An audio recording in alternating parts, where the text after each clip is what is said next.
Welcome back, everybody. We have a cloudy day and night ahead of us here, and what better time to do a processing tutorial.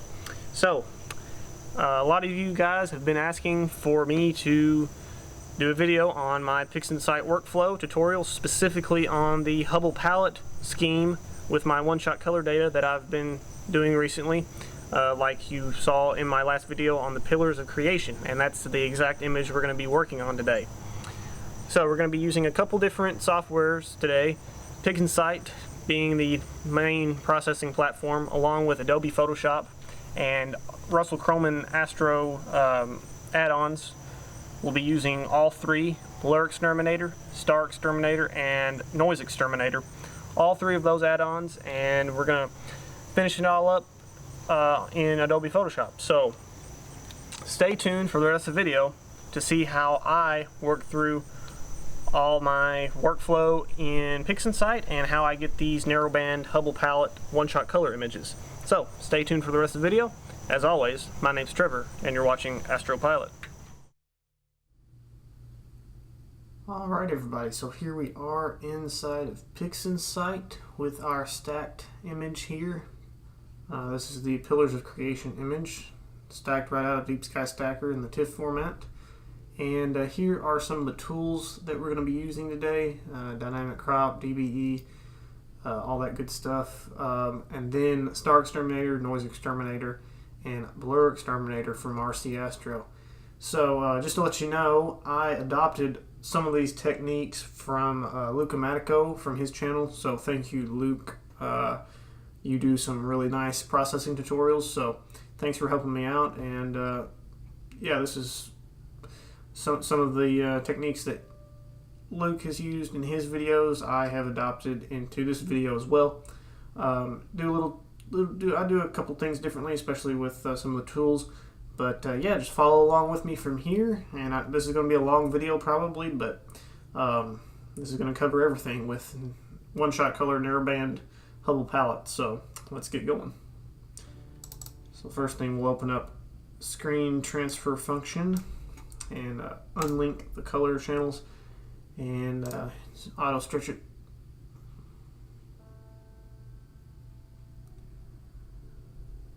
So here's our first initial stretch, and you see the pillars of creation there upside down. We'll fix all this stuff by dynamic crop. We're just gonna crop those edges out like that and center it up. Then we'll flip it around just like that, and we'll crop it in just a tad bit more. And I think that's good right there, about like that. And we'll hit apply, and there we go. That looks much better. So we're done with dynamic crop, so we'll X that out. Next thing is a very important tool, dynamic background extraction. So we're going to change the tolerance to 3.5, leave everything the same. Target image correction, we're going to hit subtract, and we can discard the background model.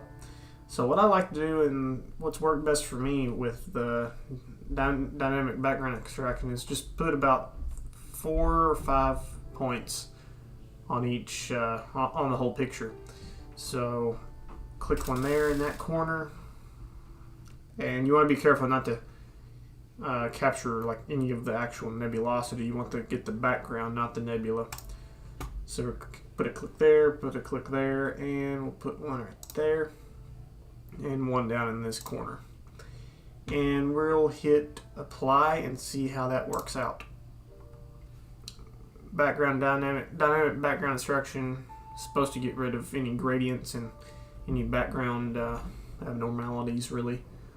So that's popped up. We'll go ahead and link the channels back right here and hit auto stretch. And this data is still linear. This is completely linear, unstretched. This is just a test stretch. It's not a real stretch. That looks good to me.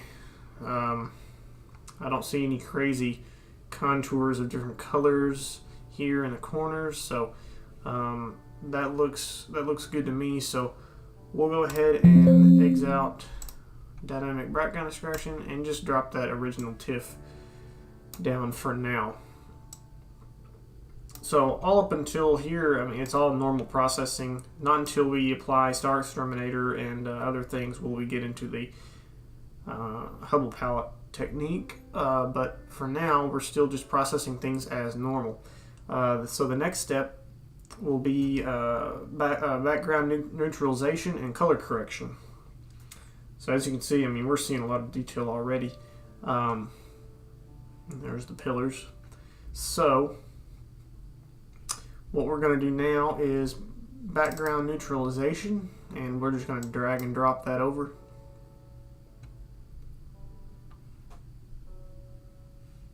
And that, you can see that changed the look of it a little bit. And now, this is really important, is color correction, to get all those color channels lined up equally and make it a natural image here. So again, we're just going to drag and drop and wait for that to complete.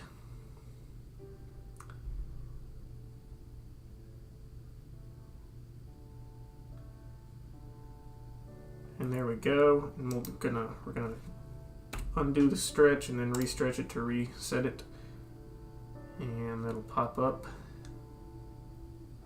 And there is our color corrected image, and we're gonna apply SCNR as well to get rid of that green background, because as we all know, one-shot color cameras have more green pixels than anything, 2 green pixels for each red and blue. So we're going to decrease that green a little bit by just dragging and dropping SCNR, and that kind of levels things out for the background color. So from here, we are done with our normal color correction, all that good stuff. So now we're going to apply Blur Exterminator. So this is the first RC Astro tool we're going to use. This is going to really sharpen things up and decrease that star size even more. So we're going to leave things at default 90%, and we are just going to drag and drop.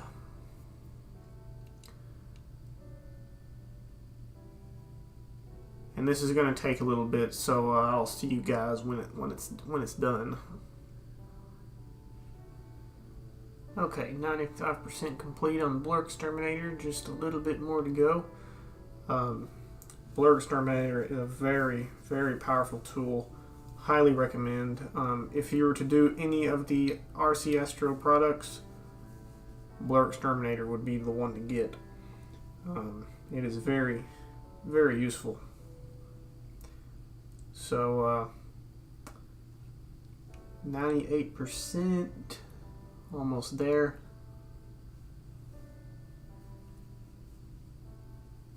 And it is done. So here we are after Blur Exterminator. I'll do before and after, zoom in there. There's before, there's after. Before, after. So it's revealing all these fine little details, all these dark little nebula spots here. It is just amazing, amazing what Blur Exterminator does. So again, there's before and after. Really, really powerful. So the next thing we're going to use is Noise Exterminator. So this is only about 3.5 hours of data, so it is going to be a little bit noisier than something with 10 or so hours. So we're going to bring this out back to about 60% or so, and bring the detail up to about 25. Maybe bring that down to about 57 or so, something like that.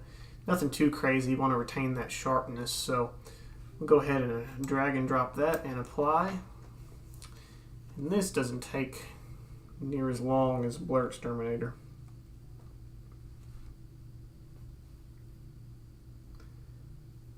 The one thing I've noticed Noise Exterminator doesn't really do a good job at is color noise. I always tend to reduce color noise in Photoshop.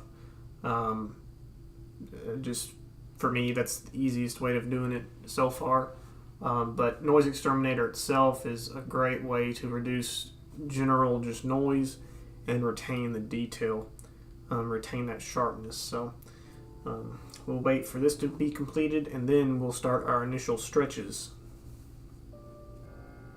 Alright, so that's just about complete, and Noise Exterminator is done. So you can tell what that just did before and after. We'll zoom in here, before and after. So that really decreased that noise, and still you're retaining a lot of sharpness. So now all the basic stuff is done now, so we'll exit out Noise Exterminator, and now we're going to get into our initial stretches. So we're going to hit F12 and get rid of that auto stretch, and we're going to go into histogram and select Pillars DBE and hit our preview button. And now we're going to start doing some initial stretches here. I'm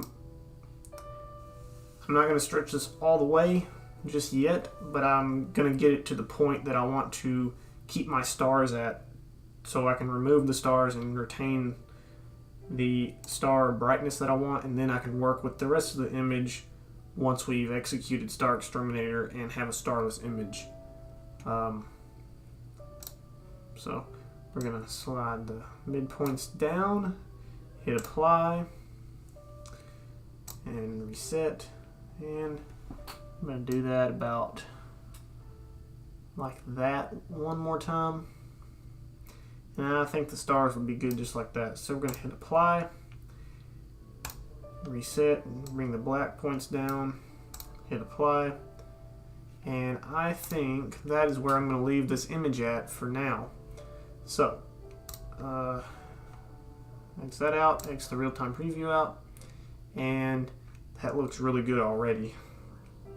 So yeah, I'm going to leave the stars as is. So now what we're going to do, this is where the fun begins. So Star Exterminator, we are going to select Generate Star Image and drag and drop and apply. This is now a non-linear image. It's been stretched and has been altered from its original linear state. So now, Star Exterminator does take a long time for it to process. I'll catch you guys when it's done. And then once Star Exterminator is complete, that is when we are going to separate the RGB channels and start recombining them for our Hubble palette.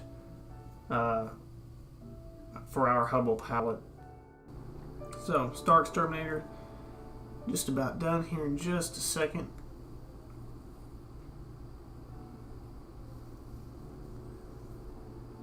And there we have it. Here's our star image, and back behind is our starless image. So we're going to go ahead and change the identifier to stars for our star image. Hit OK. And we are going to forget about these for now. Just drop that down and drag it over here. And we're going to name our starless image Starless. So now this is our starless image, and this is what we're going to be processing for the majority of the rest of the tutorial. So village creation, all that good stuff here. Very clean image right here already. So now this is where the complicated stuff starts, especially if you have never done this before. It took me a few tries to get this down. So to create the Hubble palette color palette, we're going to have to split the RGB channels into 3 monochrome channels and then recombine them with, we're going to recombine them in different ways, so to say. So just watch and see, basically. So to do this, before we do anything else, we are actually going to stretch this image a bit more. So we're going to come up to histogram, go to preview, and we'll drag that down a little bit more and hit apply, and bring the black point down just a bit more too, and hit apply. And that is the majority of the stretching that we're going to be doing here for the most part. We'll take a look at curves just to see and see if we want to do anything. I'm going to leave that alone for now. So this is our image we're going to be working with from now on. So the next step is the start of the whole Hubble palette process. So we are going to come up to process, channel management. So processes, channel management, and channel extraction. So hit channel extraction, and we're gonna leave that at auto, or you can type in RGB, and we are going to hit apply. And that has split our color image into RGB channels. So we're going to drop our original image down here and separate these out where you can see them.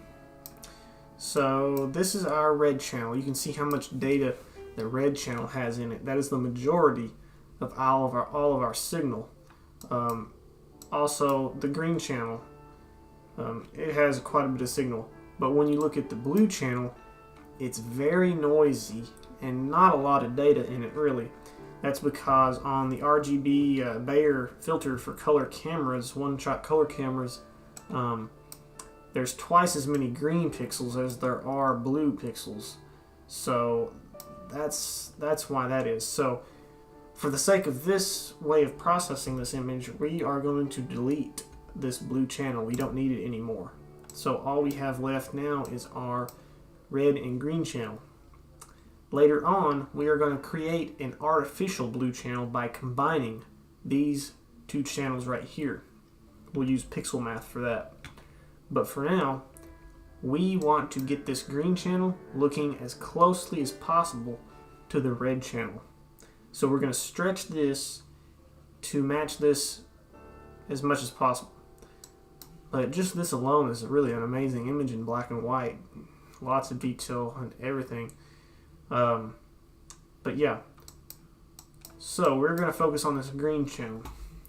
First off, we're going to come to histogram and select green and our preview button. I'm going to have this visible off to the side where I can kind of see what's going on. So we are just going to drag the midpoints down, kind of get that brightness matched up with the red over here, and hit apply. And I have to watch out, sometimes this messes up and does both. So I'm going to undo that, exit out, exit out. Double click on the green.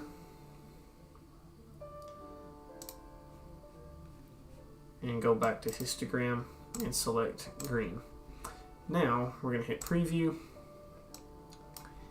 and then pull the midtones down about right there, hit apply, reset, and then drag our black point down to about right there. And I know some of your data is not going to be like this. It might be a little bit more difficult or a little easier to match up, but it doesn't have to be exact. So we're going to hit apply, reset, and that's all we're going to do in histogram. And already that's looking pretty similar, but the background's not quite as dark. So we're going to go to curves and hit preview, and we're going to drag the midtones up just a hair and then slide down on the black point and just get that matching a little bit more. We can go back and forth here. Let's just bring it out a little bit more. We're going to hit apply, reset, and take a look at that. I'm pretty happy with that. There's not much more I can do with this green channel to make it look any more closely to this. So yeah, the main premise of this segment of this tutorial is to stretch the green channel and make it resemble the red channel as closely as possible. And I think I've done a pretty good job with it so far. I mean, you're seeing all this faint detail out here, all the wispiness of this nebulosity down here, and the background is just slightly brighter than the red. So at this point we are ready to create our artificial blue channel as well as a luminance channel, which we'll just use the red channel as well for that. So for this we are going to use pixel math. So we're going to click on pixel math and hit destination. Very important. Create new image. Click create new image for that. So our little equation that we're going to type out here, it's pretty simple. Just copy me if you're doing this exactly the same. So it's going to be R red channel times 0.6, that's 60%, plus green times 0.4. That's combining 60% of the red channel with 40% of the green channel to make 100%, and that's going to create a new image and a new channel. So R times 0.6 plus G times 0.4. So just be sure you have that exactly like that and create new image, and we are going to hit apply. And here's our new image.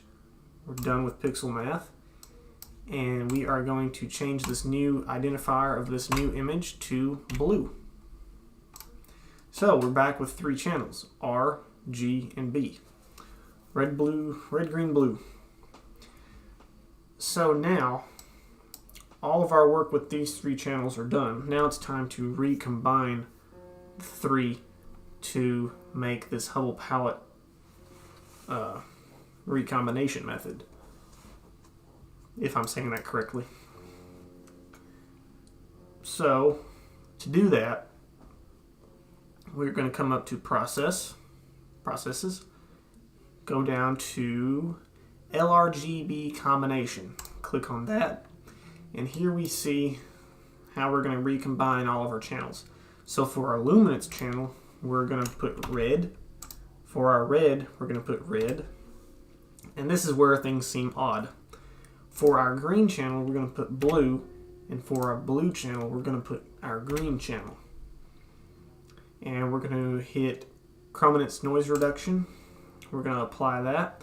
So RRBG, red luminous channel, red red channel, blue for the green, and green for the blue. So have that put in and hit apply global. And this is going to combine these three channels back into one single image for the correct colors.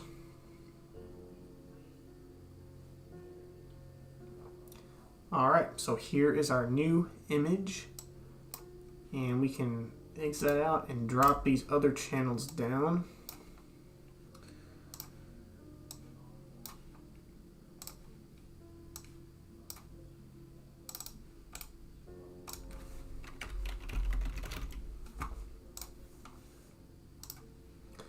Alright, so this is the image that we're going to be working with now. All the hard part is done. Now we're going to be doing a couple color adjustments, stretches, curves, all that good stuff to get this spot on. But already this is a fantastic looking image. A little bland, but we're going to make this look real nice. And this is really competing with monochrome data nowadays with the really high quality sensors of these one-shot color cameras. It's becoming more and more popular to use narrowband and Hubble palette ways of processing with one-shot color compared to mono, and I couldn't agree more. One-shot color cameras are great for this, I think, especially the 2600. But right now, we are going to leave this as a starless image. We're not going to add the stars in just yet. We are going to change this identifier to starless.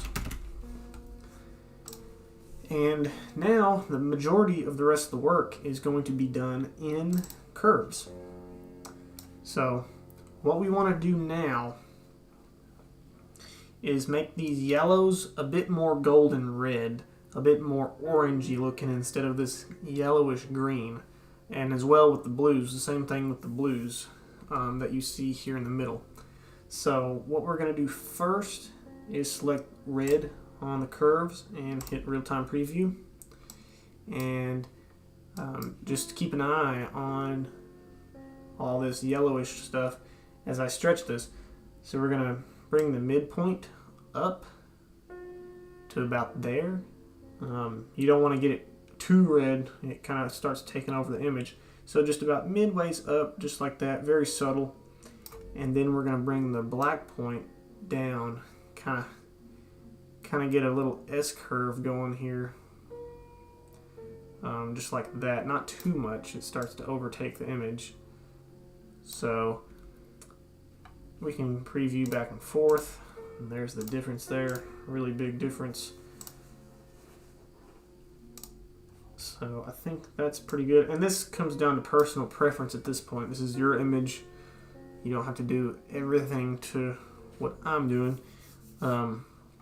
It's kind of trial and error type of thing, just your personal preference. So I think I'm going to boost that up just a bit more, like that, and bring that black point down just about like that. So we're going to hit apply and reset and exit that out.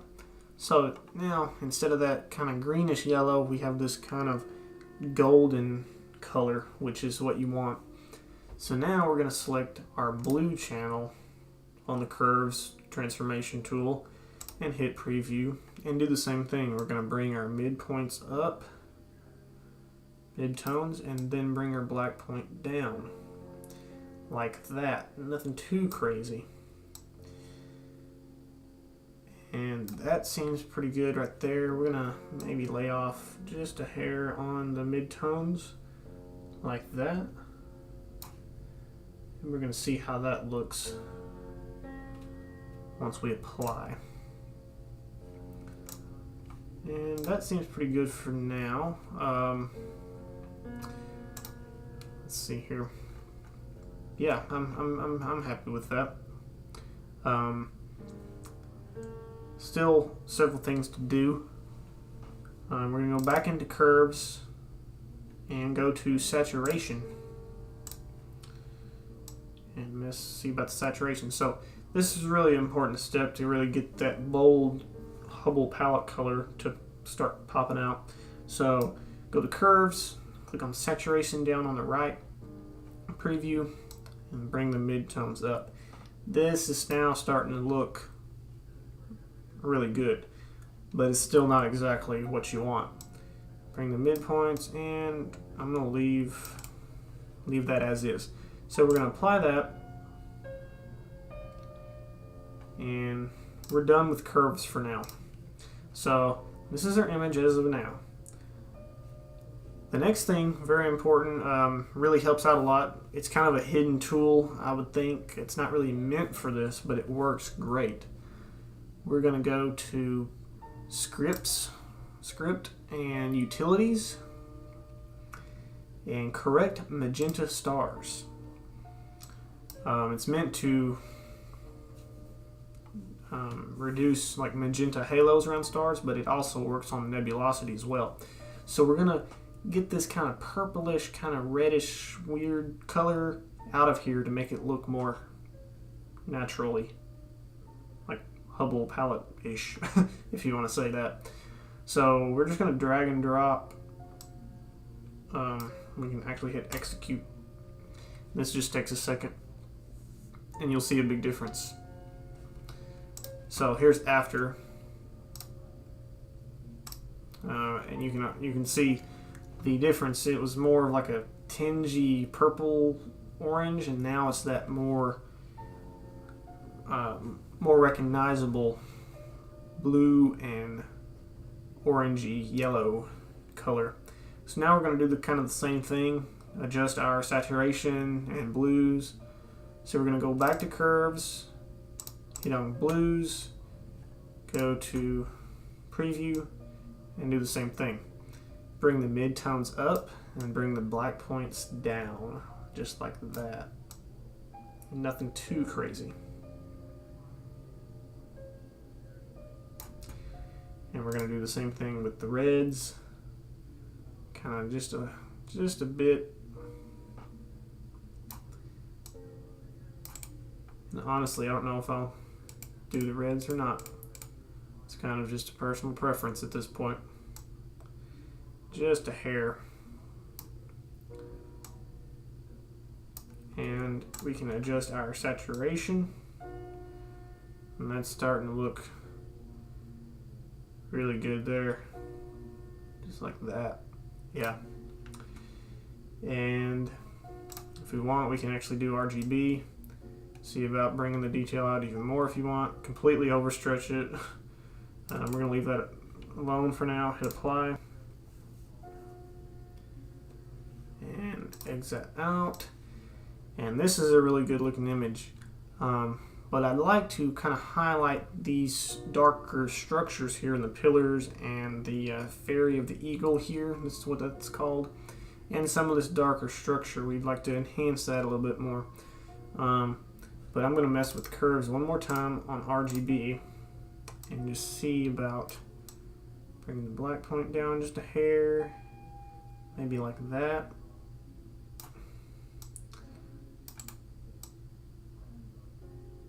Something like that. I think that's pretty good. Just very minute adjustments at this point. And I'm pretty happy with that, I'd say. I mean, I'm barely doing anything at this point with the curves. I'd say that's pretty good right there. Just very fine adjustments. So, done with curves. Now at this point, as I said, I'd like to highlight some of these darker pillars here in the pillars of creation and some of these other areas. There's a specific script tool for that called, we're going to go to script, utilities, and dark structure enhance. And you can apply this as many times as you want. I usually just do it once. And we're going to hit OK, leave everything default. And I really like this tool. It's really makes certain things pop out.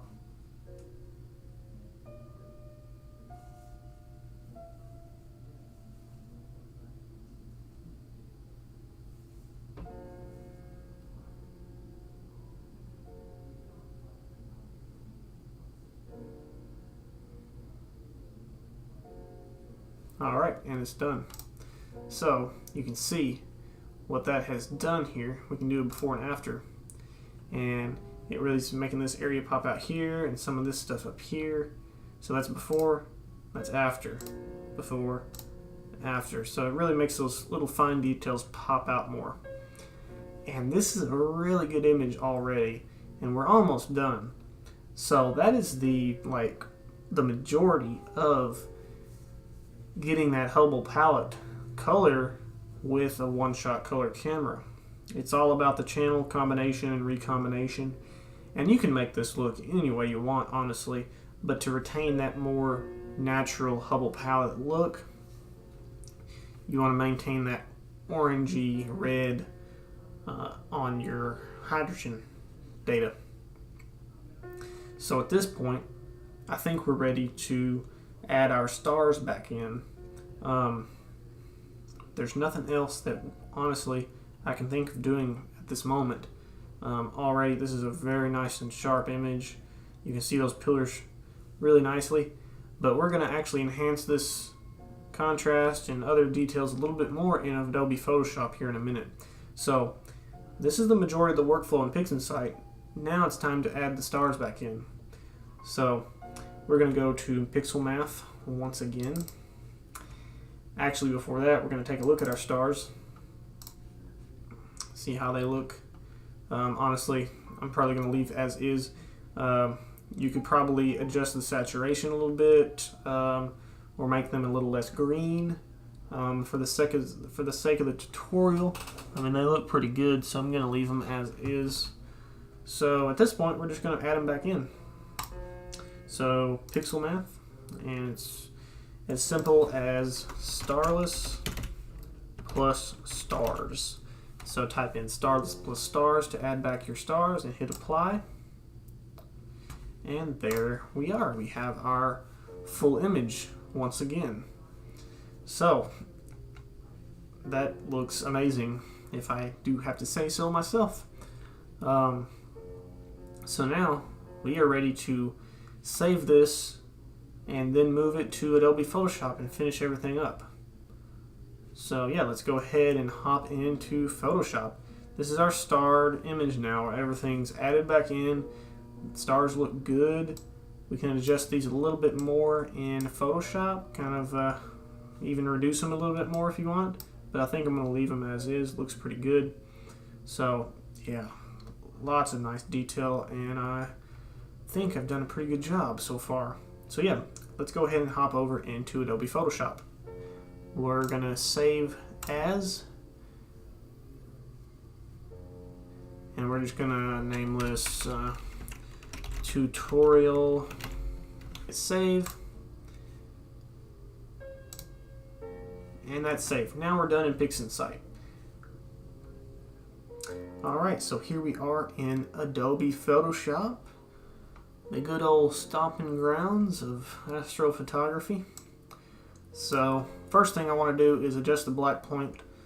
I can always get the background a little bit darker in Photoshop than I can in PIXINSIGHT for whatever reason. So we're going to go to levels and bring that black point down just a bit more and do that. So at this point, the majority of the rest of my work is going to be in the camera raw filter, just to adjust the highlights, the contrast, the clarity, all that good stuff. And honestly, we'll be just about done. So we're going to just duplicate this image, duplicate the layer, I mean, and go to filters, camera raw, and first thing I want to adjust in here is color noise. So go to detail, zoom in here, and just bump up that color noise to about 30 or so, just to get rid of anything. Yeah, so the rest of everything will be in basic and the color grading.